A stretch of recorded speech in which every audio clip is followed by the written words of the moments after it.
ओम शांति।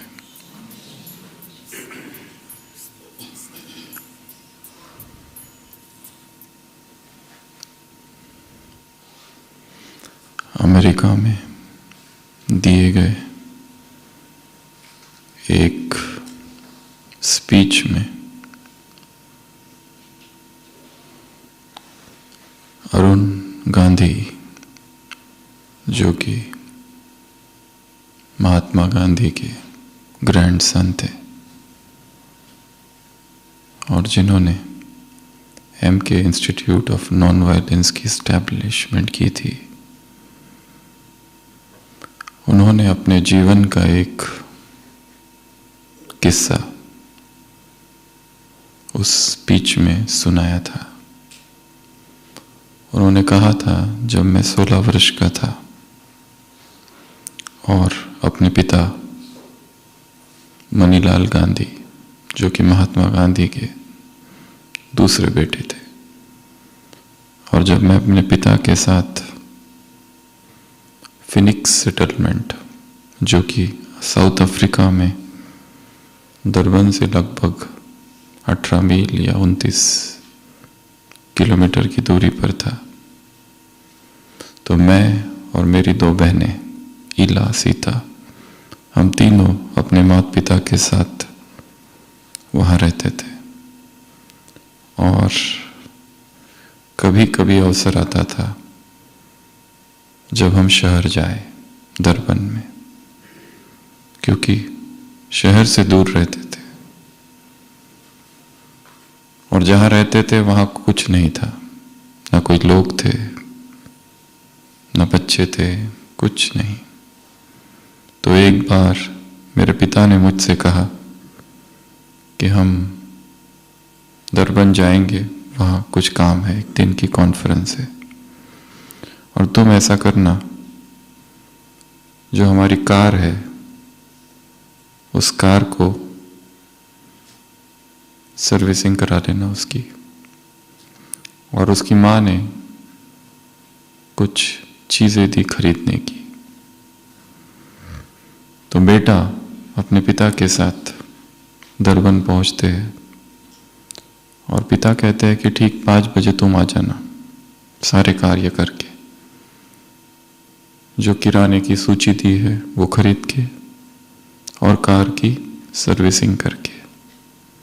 बेटा कहता है ठीक है, और पिता कॉन्फ्रेंस के लिए चले जाते हैं। वो बेटा फटाफट सारी चीज़ें खरीदता है, कार सर्विसिंग के लिए दे देता है, और उसके मन में था कि मैं मूवी देखूं, क्योंकि ऐसा अवसर बार बार नहीं आता। और वो सीधा थिएटर में चला जाता है कार देने के बाद और मूवी देखता है, वो भी 2 मूवी, जॉन वेन की ड्यूक। और जब मूवी पूरी होती है तब उसको ख्याल आता है कि अरे ये तो 5:30 बज गया, पिताजी ने कहा था 5 बजे गाड़ी लेके आ जाना, अभी 5:30 हो गए। वो भागता है गैराज में, गाड़ी लेता है और तब तक 6 बज जाते हैं। पिताजी पूछते हैं लेट क्यों हुआ? अब वो कैसे बताएगा कि मैं मूवी देखने चला गया था?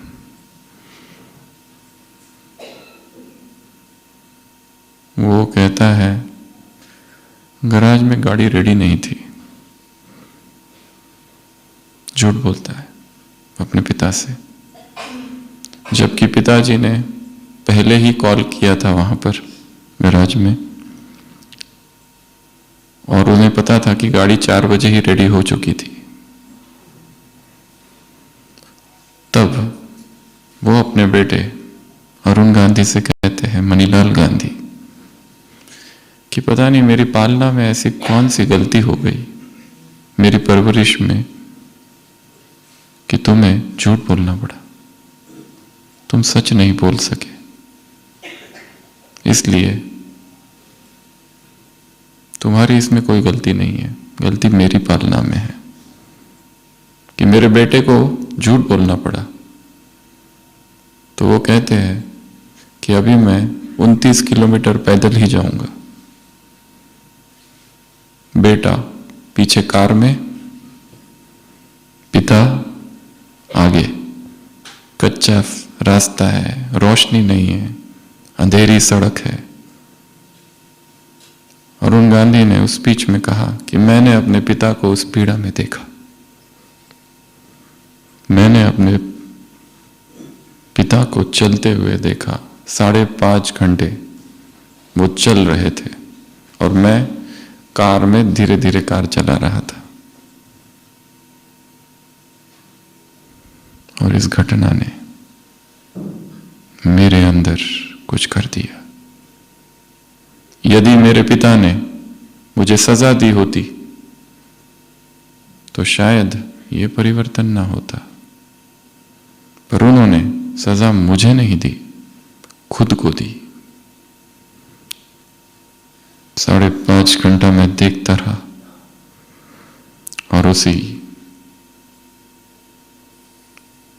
क्षण मेरे अंदर एक संकल्प उत्पन्न हुआ कि आज के बाद कभी झूठ नहीं बोलूंगा।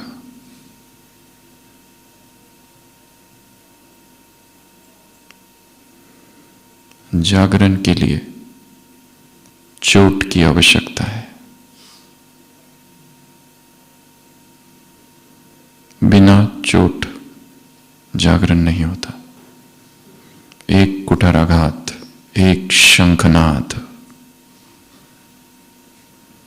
एक रियलाइजेशन।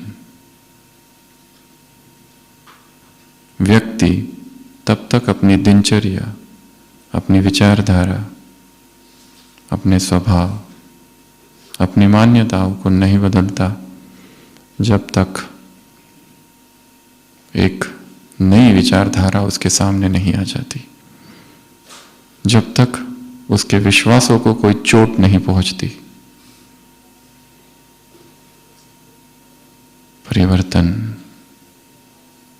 जागरण, महसूसता, एहसास, रियलाइजेशन।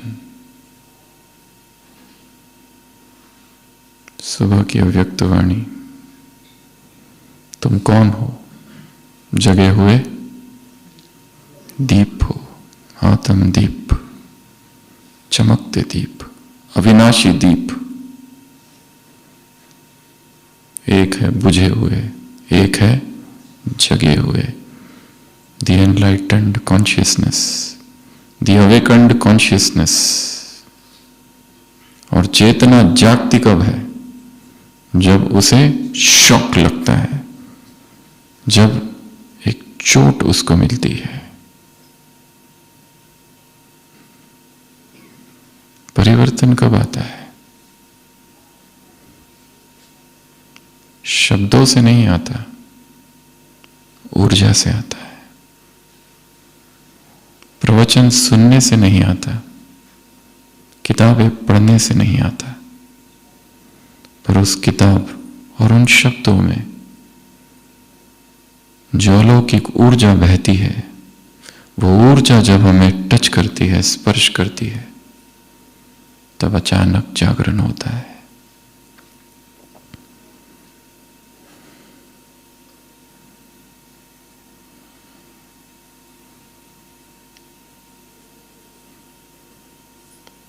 मुरली किताब नहीं, ऊर्जा है।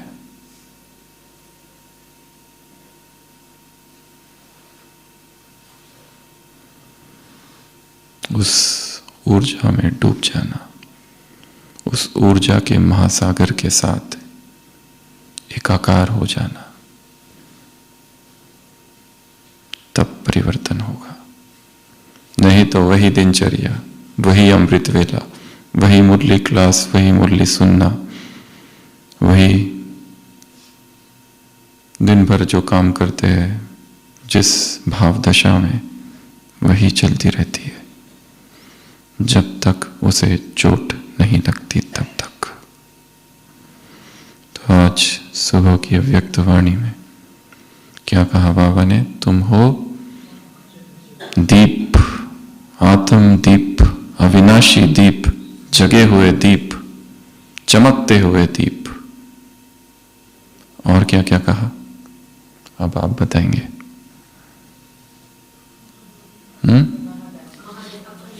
महादानी बनो, और क्या बनो?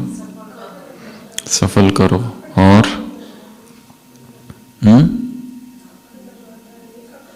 क्या करो? योगी बनो। कौन सा योगी? महान योगी, अखंड योगी, और अखंड निर्विघ्न, अखंड योगी, और तीसरा अखंड महादानी, और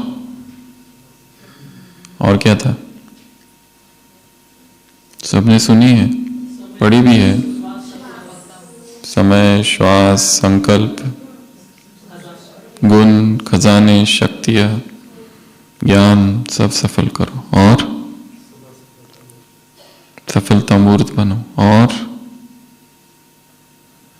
क्या था?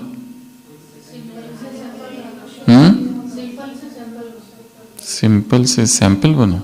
अच्छा, और नए वर्ष का क्या करो? प्लान बनाओ, और क्या करो? 1 सेकंड के व्यर्थ को भी समाप्त करो, और ग्लानि करने वाले का क्या करो? गुणों की माला, और वो निकाल के फेंक दे तो गुणों की माला, गुणों की पिकनिक, गुणों की टोली, गुणों का दान, गुणों का सहयोग, और मनसा द्वारा वाइब्रेशंस फैलाओ, और वाणी से क्या करो? वाणी से क्या करो? ज्ञान सुनाते रहो, चाहे कुछ भी हो जाए, ये कार्य चालू रखना है। क्यों? किसी और के लिए नहीं, स्वयं के लिए। क्योंकि जब हम ज्ञान सुनाते हैं, हमारे मुख से जब ज्ञान बहता है, तब ज्ञान के संस्कार और पक्के होते हैं। इसलिए चाहे कोर्स कराओ, चाहे ग्रुप को समझाओ, चाहे किसी को कुछ बताओ, चाहे मुरली रिवाइज करो, मुरली डिस्कस करो, कुछ भी करो, मुरली के साथ हमें 7 नहीं 8 बातें करनी है। सबसे पहला सुनना। क्या करना है? सुनना। सुनने से ही कई बार परिवर्तन हो जाता है। यदि हम सुनते सुनते उसमें लीन हो जाए। मुरली में कहा ना, परमात्मा प्रेम में लीन, एकाग्र बुद्धि और एकाग्र स्थिति, और चौथा क्या है? सबने पढ़ी है ना? पढ़ी नहीं है, सुनी है।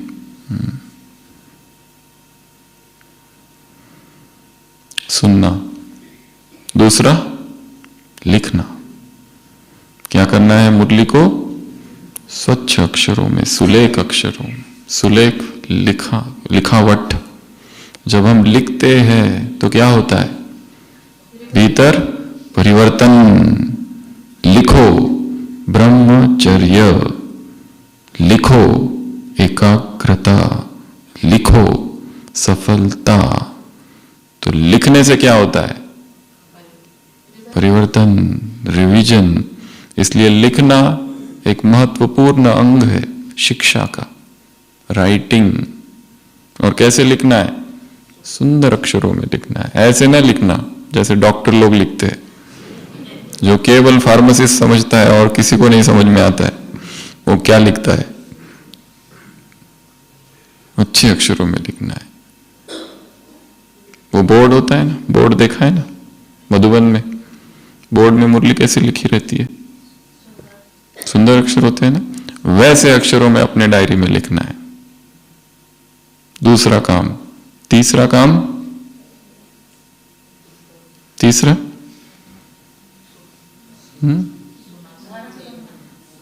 सुनाना, स्पीकिंग। जो सुना है उसको सुनाना, रिवाइज कराना। जरूरी नहीं है कि कोई क्लास ही हो या सुनने वाले ही हो, एक अकेले को भी स्वयं को सुना सकते हैं या भगवान को ही सुना दो, उसी की मुरली की, तुमने आज ये कहा है। कब कहा? 2007 में कहा। 2006 पूरा हुआ। 2006 बड़ा ही डिस्टरबेंस वाला था। 2006 जुलाई Mumbai bombings, train bombings, Varanasi bombing, हलचल, टेररिस्ट अटैक्स हुए थे भारत में। 200 लोग चले गए, 700 लोग घायल, उससे भी ज्यादा।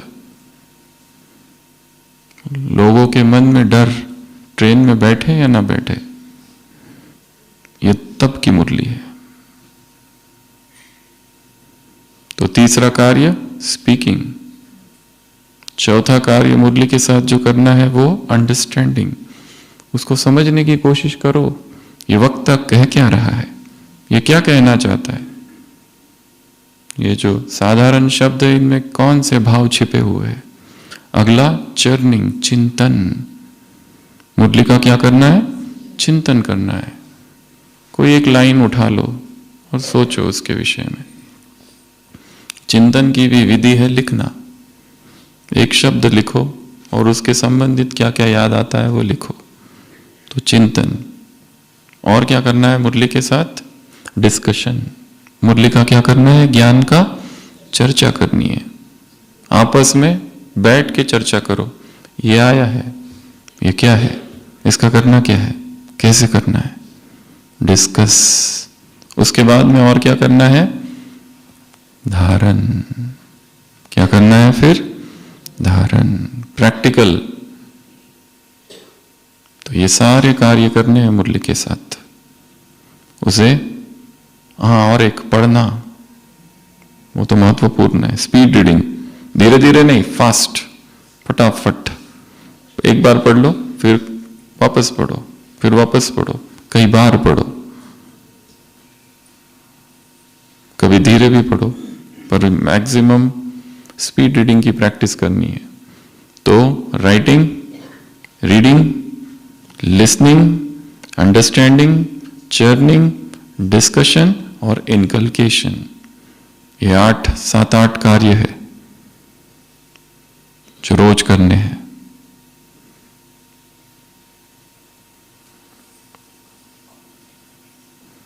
और क्या कहा बाबा ने मुरली में आज की? ब्रह्मा बाबा को किससे सबसे ज्यादा प्यार है? ये भी पॉइंट है ना, मुरली से। तो मुरली से प्यार अर्थात क्या? मुरली मुरली चिल्लाते रहना या नारे लगाना मुरली के? हाँ, पर करना क्या है उसका? ये सब करना है। हम मिस तो नहीं कर रहे, पर आ रहे बैठ रहे जा रहे, आ रहे बैठ रहे जा रहे। चोट चोट चोट। वो चिंतन से होगा, वो मनन से होगा, वो समझने से होगा, वो लिखने से होगा, वो चर्चा करने से होगा, वो सुनने से होगा, उसमें डूबने से होगा, उसमें समा जाने से होगा, एक हो जाने से होगा। उसके शब्द शब्द हमारे विचारों के शब्द हो जाए। हमारे जो नॉर्मल विचार है उसमें वो शब्द घुस जाए। और क्या कहा? अमृत वेला संकल्प नहीं, दृढ़ संकल्प करना है। कौन सा? ब्रह्मा बाप समान? ना ना ना ना, अमृत वेला दृढ़ संकल्प वो नहीं करना है, दूसरा है। सफलता मेरा जन्म सिद्ध अधिकार है। सफलता मेरा प्रयास नहीं, मेरा स्वभाव है। एक बच्चे को विरासत मिलती है ना पिता से, वो क्या करता है उसके लिए? कुछ नहीं करता है, स्वतः मिलता है। उसी तरह सफलता भी मेरा क्या है? स्वभाव है। और क्या कहा? पुराने दुनिया से विदाई, ये तो नहीं है। पुराना संसार भी नहीं है, संकल्प और संस्कार। पुरानी दुनिया से विदाई तो नया वर्ष आएगा ही नहीं फिर। और क्या कहा? मेरा निराकारी निर्विकारी। 3 तलवार है जो माया की गर्दन को काट देते हैं। तो क्या करना है फिर? नो प्रॉब्लम बोलना है। Complete no problem. और क्या कहा? मनसा वृत्ति को पावरफुल बनाएंगे तो क्या होगा? कौन सी चीज कैसी बन जाएगी? जो अच्छा है वो भी खराब बन जाएगी, बरोबर? अच्छा बन जाएगा। और क्या कहा? तो इस मुरली से हम कुछ पॉइंट्स लेंगे, कुछ पावरफुल पॉइंट्स। सबसे पहला पॉइंट, आत्मदीप अर्थात जगा हुआ दीप। नया वर्ष जो हो रहा है उस कैलेंडर को हटा दो। यहां कैलेंडर का बदली होना नया वर्ष नहीं है, चेतना का परिवर्तन अर्थात नया वर्ष, अर्थात हर दिन। विन एवरी डे ऐसा कहा जाता है। एक एक दिन को जीतो, एक एक दिन को भी नहीं, एक एक पल को जीतना है। Win every moment.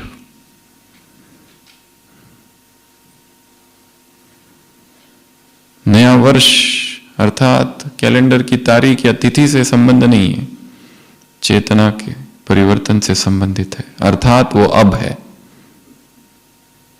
अब बदलना। तो सबसे पहला ए, अवेकन्ड कॉन्शियसनेस अर्थात आत्मदीप। अगला ए अर्थात अर्जुन। क्या कहा मुरली में? क्या बनो? अर्जुन। अर्जुन अर्थात क्या? दूसरों को देखकर मैं नहीं, मुझे देखकर सब करे। पहले दूसरे नहीं, पहले मैं, मतलब इनिशिएटिव लेना अर्थात पहल करना, अर्थात नए क्रांति का सूत्रधार करना, सूत्रधार बनना।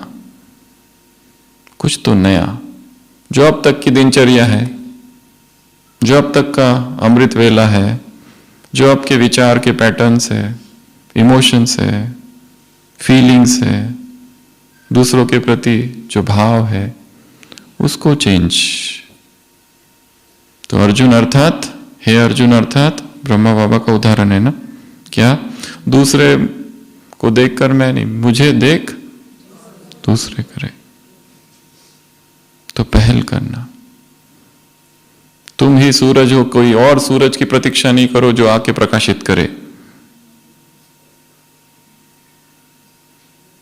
तुम फाउंडेशन हो, पूर्वज हो, पूज्य हो, मुरली में आया है, लवली हो, लकी हो। तो सबसे अर्जुन जगा हुआ दीप। तीसरा अनुभव।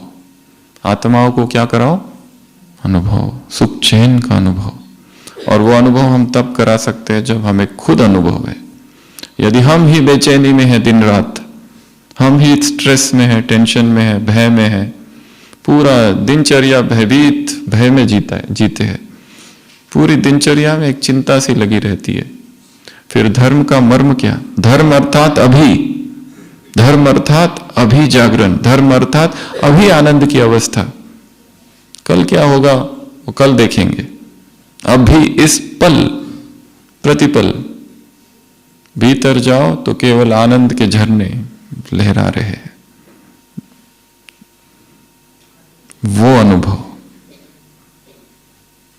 तभी हम धार्मिक हैं। अन्यथा यदि ज्ञान में चल रहे हैं, सब कुछ कर रहे हैं, परंतु भीतर से दुखी है, अतृप्त है, असंतुष्ट है, बेचैन है, अनिश्चित है भविष्य, इधर जाऊं कि उधर जाऊं, फिर इस ज्ञान का क्या फायदा? स्थिरता क्यों नहीं? जबकि आत्मा का स्वरूप है सच्चित आनंद स्वरूप। बाबा की बहुत बहुत बहुत शक्तिशाली और सुंदर महावाक्य है। वो मुरली की डेट हमें पता नहीं, पर उस एकमात्र मुरली में यह शब्द आया है, मधु समान मीठी स्थिति। सुना है? तुम्हें किसी की निंदा नहीं करनी है, सुनी सुनाई बातों पर विश्वास नहीं करना है, व्यर्थ बातों से किनारा करना है। एक एक लाइन उस मुरली की लाइन है ये। तुम्हें इस ड्रामा को साक्षी होकर देखना है। ये ड्रामा रचयिता को पसंद है तो तुम्हें भी पसंद आना चाहिए। ये सुख दुख हार जीत का खेल है। इस ड्रामा को साक्षी होकर देखो तो तुम्हारी एकरस स्थिति बनने के लिए, अचल अडोल स्थिति बनाने के लिए, सदा हर्षित रहने के लिए साक्षी होकर देखते रहो तो तुम्हारी स्थिति मधु समान मीठी बन जाएगी। कौन सी मुरली है? बहुत पावरफुल मुरली है। एज इट इज वाक्य है जो भी अभी बताए। मीठे बच्चे, अव्यक्तवाणी है ये, 95 की अव्यक्तवाणी है। कौन सी है पता नहीं, पर उसमें ये शब्द आए हैं। ये ड्रामा हार जीत का खेल है, सुख दुख का खेल है, साक्षी होकर देखना है। हर आत्मा का पार्ट, विशेष भूमिका है हर आत्मा की इस ड्रामा में। इसलिए हम किसकी निंदा करें? हमें व्यर्थ बातों से किनारा करना। एक बाप से ही सुनो, ये भी लाइन है उसमें।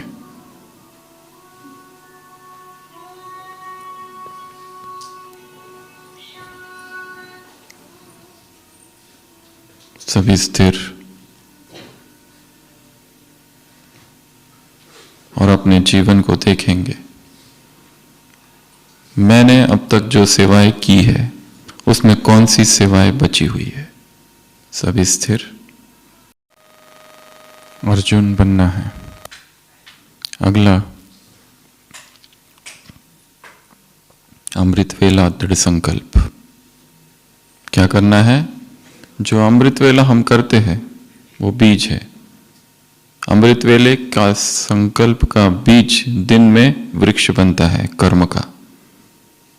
सुबह सुबह उठो और लिखो, सफलता जन्म सिद्ध अधिकार है, सफलता जन्म सिद्ध अधिकार है, 21 बार लिखो और फिर जाओ और योग करो। वो लिखना भी कुछ तो करेगा भीतर। सफलता अर्थात हर बात में सफलता, अमृत वेले में सफलता, पवित्रता में सफलता, लौकिक कार्यों में सफलता, अलौकिक कार्यों में सफलता, योग में सफलता, अशरीरी अवस्था का लंबा लंबा अभ्यास करना है कि रोज कम से कम 2 से 3 घंटा, मिनिमम 3 आवर्स सिटिंग योगा, बैठकर योग करना। चाहे मधुबन में है, चाहे बाहर है, चाहे जो भी सेवा है, अपनी सेवाओं को इस तरह एडजस्ट करना है। क्योंकि हम खाते हैं, चलते हुए खाते हैं क्या? बैठ कर ना। तो योग भी बाप को भी बैठकर याद करने का अभ्यास करना है। तो आत्मा में एकाग्रता आएगी और शक्ति भरेगी। क्योंकि हर समस्या का उत्तर केवल तपस्या है। डिस्कशन नहीं, चर्चा नहीं, सोचना नहीं, चिंतन नहीं। जब भी विघ्न आ जाए सब छोड़ के योग करते बैठो, अपने आप उत्तर प्रकट होगा।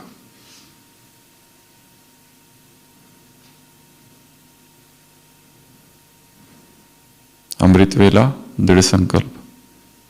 अर्जुन आत्मदीप अनुभव। क्या करना है? अनुभव। फिर अखंड। क्या करो? अखंड देते रहो। 2 ही काम करने, एक तो बाप को याद करना है और जब याद नहीं कर रहे तो सेवा करो आत्माओं की।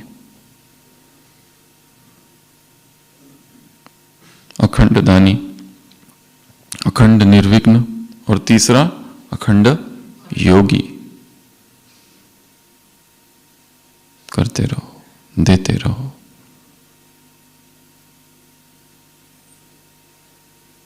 दूसरा point, bye bye. B for bye bye. किसको बाय बाय? पुराने संस्कार और पुराने संकल्प, पुरानी दिनचर्या। कुछ तो नया लाना है।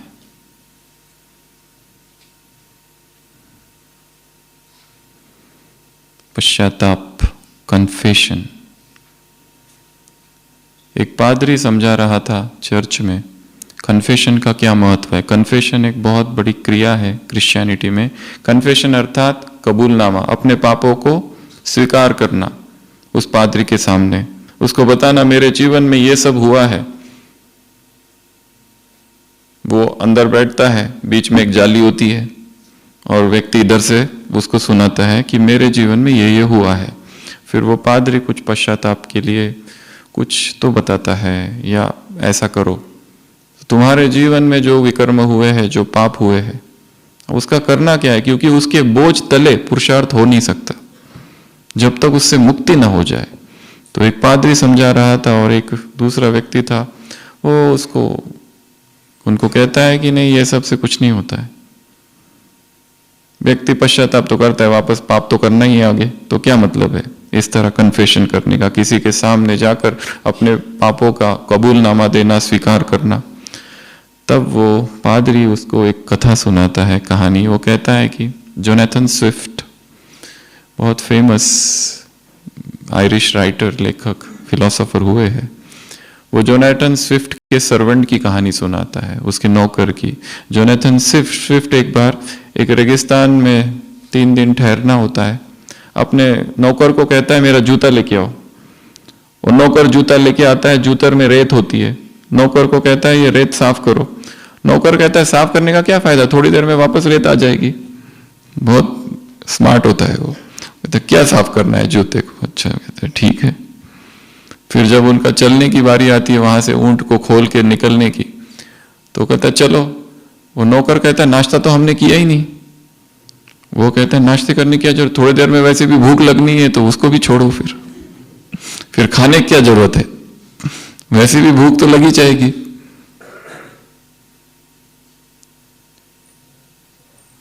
कहने का भाव ये है कि ये नहीं, इसलिए स्वीकार नहीं करो, इसलिए कन्फेशन नहीं करो,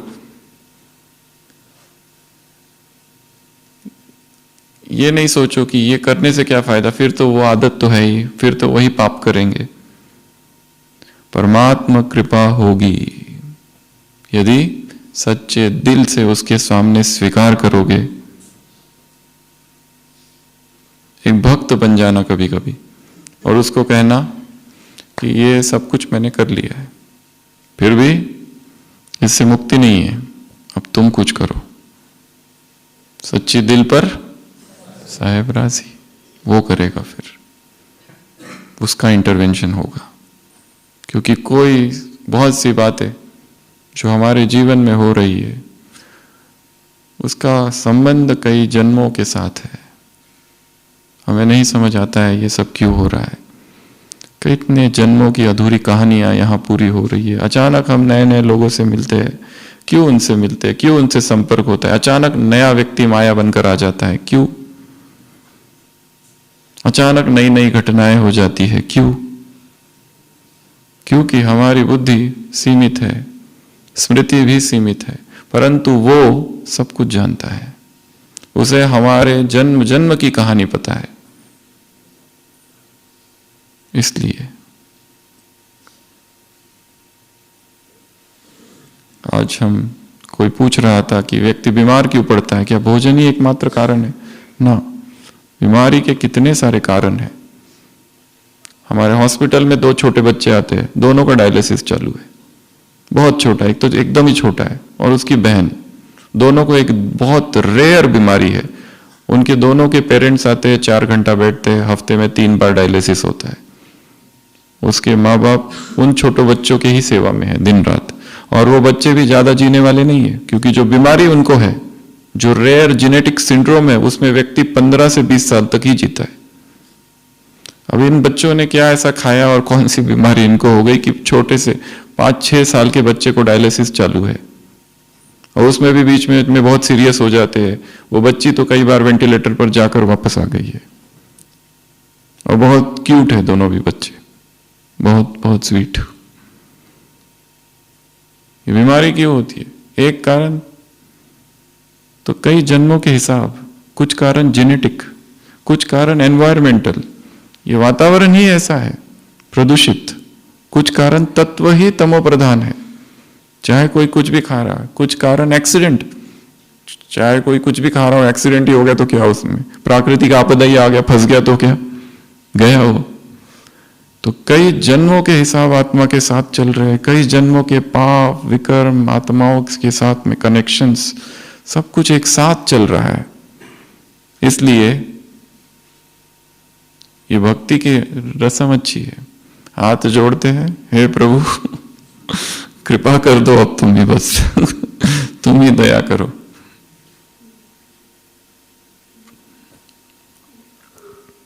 तो परिवर्तन होगा। तो पुराना संस्कार, पुराना संकल्प, इसको क्या करना है? विदाई देना है। ये है नए वर्ष का सेलिब्रेशन, बाकी और कुछ भी नहीं है। अंदर से चेतना में परिवर्तन। तीसरा सी, कंप्लीट नो प्रॉब्लम। अगर हम यही कहते रहेंगे कि प्रॉब्लम तो सबके जीवन में है, दुखी तो सभी है, तो मैं भी दुखी हो गया तो क्या?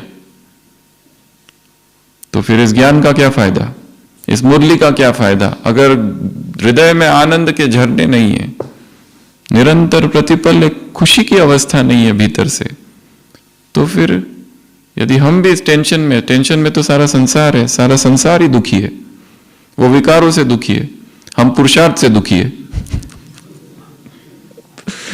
प्रॉब्लम तो हर जगह है, पुरुषार्थ करो तो भी उसमें भी बाधा है, पुरुषार्थ न करो उसमें भी बाधा है। हर चीज में कुछ भी करो, मुरली स्टडी करो, एग्जाम दो मुरली की, सब करो, उसमें भी माया है। न दो, कुछ न करो, उसमें भी माया है। ज्ञान सुनाओ उसमें भी ज्ञान न सुनाओ उसमें भी माया, ज्ञान सुनाओ उसमें तो ज्यादा खतरा है। हर चीज में खतरा ही खतरा है। यहां तो कुछ करो तो खतरा, कुछ न करो तो खतरा। तो क्या करे, दुखी हो जाए? जो 2 बजे उठते हैं वो भी दुखी है।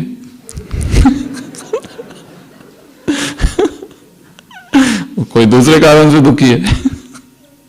जो उठते ही नहीं है वो इसलिए दुखी है कि हम उठते नहीं। जो बहुत मुरलियों का अध्ययन करते हैं, दिन रात अध्ययन करते रहते, वो भी दुखी है, क्योंकि कुछ और ही मन में चल रहा है। कोई कंपटीशन, किसी को हराना है, किसी को ज्यादा मार्क्स लेने, और जो नहीं पढ़ते हैं वो अलग माया में दुखी है। तो माया तो सब तरफ है, पुरुषार्थ में भी और पुरुषार्थ ना करो उसमें भी। जो एम्प्लॉयड है वो भी, और जो बेरोजगार पुरुषार्थी है, तीव्र पुरुषार्थी, उनके भी। तो करना क्या है? करना ये सब नहीं है, करना एक ही चीज है, खुशी। क्या कहा मुरली में? खुशी का उत्सव। क्या कहा? खुशी का उत्सव। प्रतिपल खुशी, प्रतिपल उत्सव।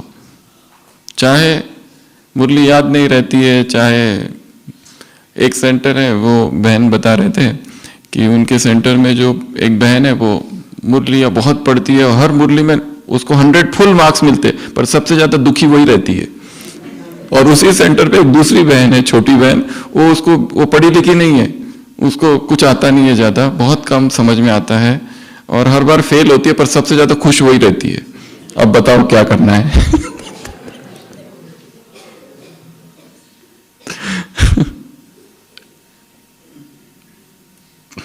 तो परिणाम क्या है उससे देखा जाएगा, क्या कर रहे हो, खुशी कितनी है जीवन में। चाहे जो भी पुरुषार्थ कर रहे हो या नहीं कर रहे हो, परिणाम देखा जाएगा क्या है। ठीक है? तो बाय बाय करना है। तीसरा सी बताया, no problem, complete no problem. Problems की अनुपस्थिति में संपूर्ण नहीं बनना है, प्रॉब्लम्स के साथ, परिस्थितियों के साथ, कठिनाइयों के साथ, अनुकूल परिस्थिति नहीं, प्रतिकूल परिस्थितियों में विरोध ही विरोध, निंदा ही निंदा, अपमान ही अपमान, माया ही माया, विकार ही विकार, सब तरफ से परिस्थितियां, उस बीच में संपूर्ण बनना है। Complete comma no problem, C for ये। उसके बाद में क्या कहा मुरली में? Next point D. डी से क्या, कौन सी पॉइंट है मुरली की? डबल सभा। बाबा किसको देख रहे हैं? एक तो जो सामने है वो, और दूसरे जो है ही नहीं, दूरस्थ, उनको भी दिल में देख रहे हैं। तो उसके नजरों के सामने वो नहीं है केवल जो सामने बैठे है, वो तो पूरी सृष्टि को एक साथ देखता है। एक एक आत्मा का उसे पता है, कौन कहाँ है, कौन क्या कर रहा है, सब कुछ उसे पता है। इसीलिए सुबह सुबह एक समर्पण के साथ उसके सामने समर्पित हो जाना है कि अब तुम बताओ मैं क्या करूं। I wait for your touchings to come. कुछ ऐसा दिव्य संकल्प दो, कुछ ऐसी नई विचारधारा, एक नई सोच दो, कोई एक नया क्रांतिकारी विचार दो कि जिससे जीवन एकदम ही आज का दिन मेरा बदल जाए। उससे ही कहो कि तुम दो तो वो कुछ करेगा। अगला ई, एंथुसियाज्म। मुरली में क्या कहा गया है? उमंग। कौन सा उमंग? परिवर्तन का उमंग। उत्साह कौन सा? परिवर्तन का उत्साह नहीं, परिवर्तन का उमंग। उत्साह कौन सा? खुशी का उत्साह और प्राप्तियों का उत्साह। नया वर्ष अर्थात कौन सी नई तरंग अंदर हो, कौन सी नए वाइब्रेशंस फैलाए जो दुनिया की आत्माओं को सुख शांति चैन का अनुभव हो। यही परिवर्तन है, यही नया वर्ष है। What new? एक डायरी लो, उस पर लिखो मैंने क्या क्या किया है, अब तक की हुई सारी सेवाएं, अब तक का किया हुआ हर प्रकार का योग, ज्ञान योग, धारणा सेवा, और फिर सोचो इन सब में कौन सा बचा हुआ है। कुछ और करना है कि बस यही लास्ट है? तब कुछ नए आइडियाज आएंगे कि ये तो अभी बाकी है, ये कब करोगे, ये कला तो तुम्हारी छूटी हुई है। वो कुछ भी हो सकता है, भाषण देना हो सकता है, लिखना हो सकता है, पढ़ना हो सकता है, ज्ञान सुनाना हो सकता है, या फिर योग का कोई नया प्रयोग हो सकता है, या सेंटर की सेवा हो सकती है, कुछ भी हो सकता है। कौन सी सेवा रही हुई है? मधुबन में है, मधुबन में कौन सी सेवा है जो मैंने नहीं की है? सोचो।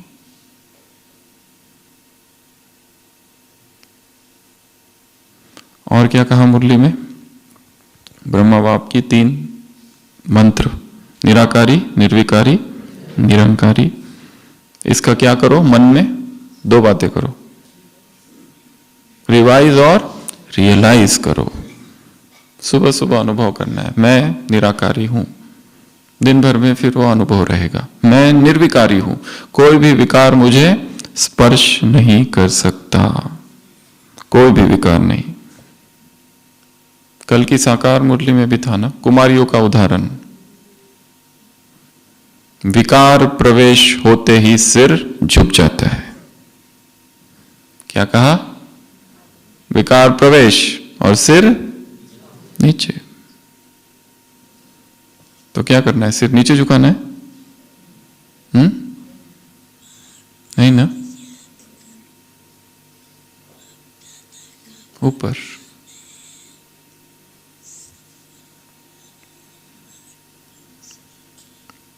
मुरली से पॉइंट्स ले लेने हैं, खींचना है, इधर रखना है, सोचना है,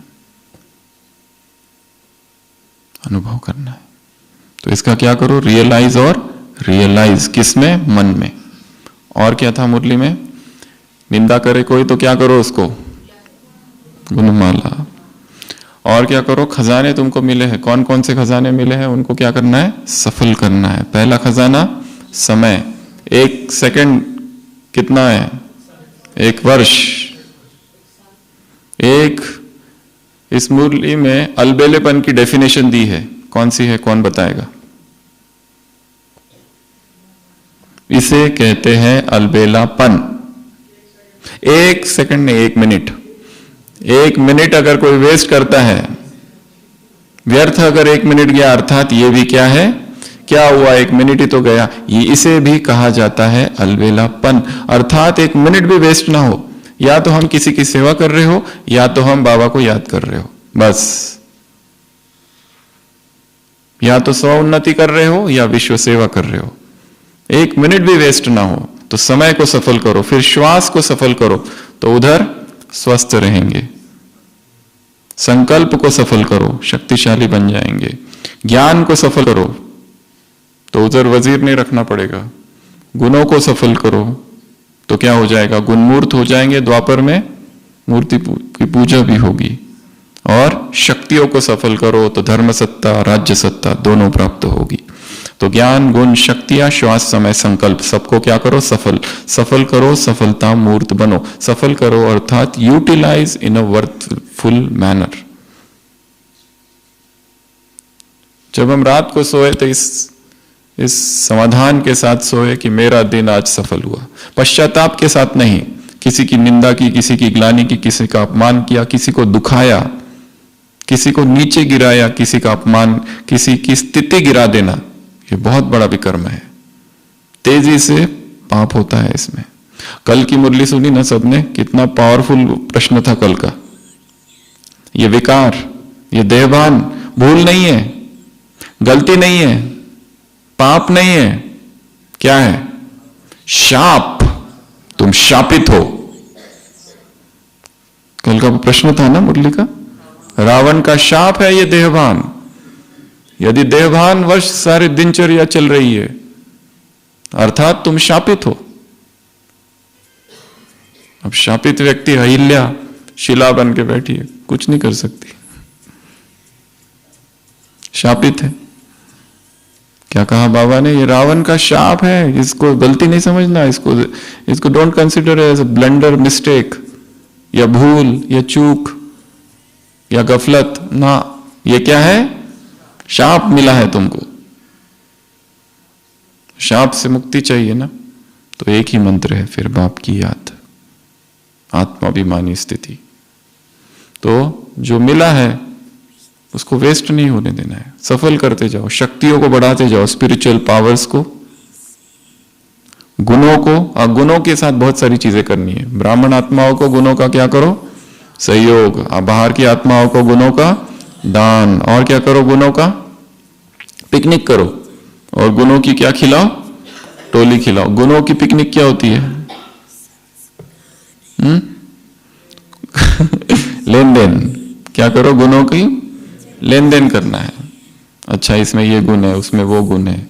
किसी में हम देखते हैं कि वो बिल्कुल भी अमृत वेला नहीं करता, कुछ नहीं करता, परंतु हमेशा खुश रहता है।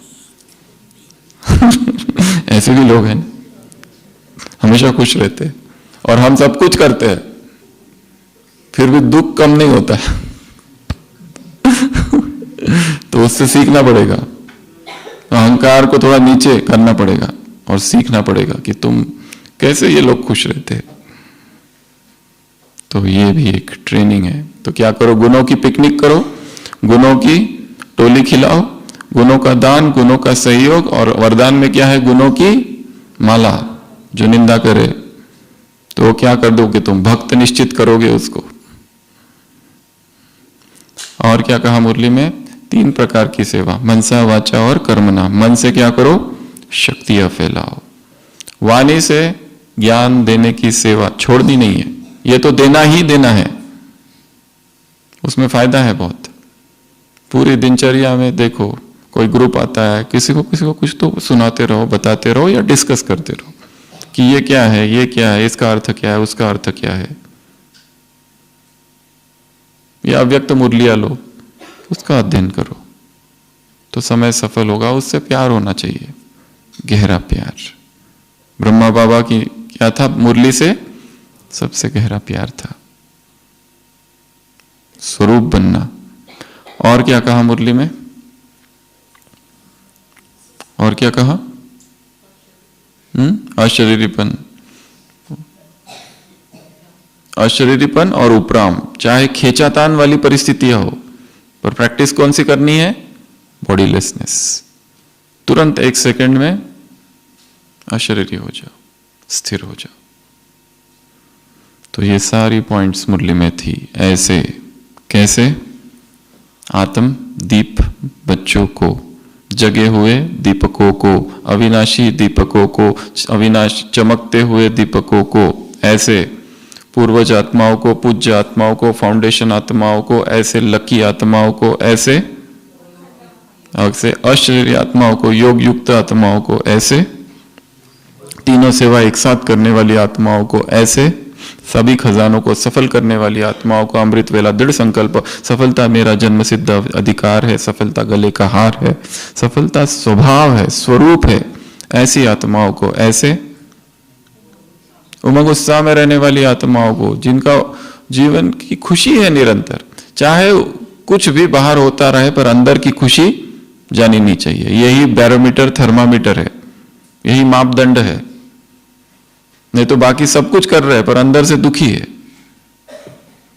तो फिर कुछ तो गड़बड़ है, कुछ तो अंडरस्टैंडिंग में कहीं कमी है। ऐसे ऐसे विश्व कल्याणकारी आत्माओं को, ऐसे आज का बताना है, महान आत्माओं को आज का बताओ, अखंड महादानी, अखंड निर्विघ्न और अखंड योगी आत्माओं को, ऐसे गुणमूर्त आत्माओं को, ऐसे अनुभवी आत्माओं को, ऐसे अनुभव कराने वाली आत्माओं को, ऐसे प्रकृति जीत आत्माओं को, जैसे प्रकृति ठंडी गर्मी बाहर, वैसे तुम भी ऐसे डबल सभा में विराजमान आत्माओं को, ऐसे गमगीन नहीं, कंप्लीट आत्माओं को। तो ऐसे कंप्लीट आत्माओं को नो प्रॉब्लम, कुछ भी होता रहे अंदर से कहना कि कोई प्रॉब्लम नहीं है, ये सब ठीक है, बहुत ही छोटी बात है ये तो, इसमें कौन सी बड़ी बात है, इसमें कौन सी बड़ी बात है, इसमें कौन सी बड़ी बात है। मंत्र क्या है? कोई बड़ी बात नहीं है, कोई बड़ी बात नहीं है। बनी बनाई बन रही, वो जो महावाक्य सुना है ना उसमें एक लाइन और भी है, बनी बनाई बन रही है, भावी बनी हुई है, ये भी वो लाइन है उसमें, ये मिला के अभी वो सारे महावाक्य पूरे हुए। वो कौन सी मुरली है एक बार फिर से देखना पड़ेगा, 95 की शायद, जिसमें बाबा ने कहा है ऐसे इष्ट देव आत्माओं को, ऐसे प्राप्ति स्वरूप आत्माओं को, ऐसे उमंग उत्साह में रहने वाली आत्माओं को, ऐसे निराकारी निर्विकारी निरंकारी की साधना करने वाली आत्माओं को, ऐसे मुरली से प्यार करने वाली आत्माओं को, ऐसे मुरली पढ़ने वाली आत्माओं को, मुरली सुनने वाली आत्माओं को, मुरली की चर्चा करने वाली आत्माओं को, मुरली का चिंतन करने वाली आत्माओं को, मुरली को समझने वाली आत्माओं को, मुरली को धारण करने वाली आत्माओं को, मुरली को लिखने वाली आत्माओं को, विदेही। तो ऐसे ढेर सारे सम्मान वाली आत्माओं को बाप दादा का याद प्यार, गुड नाइट और नमस्ते। हम रूहानी बच्चों की रूहानी बाप दादा को याद प्यार, गुड नाइट और नमस्ते। ओम शांति।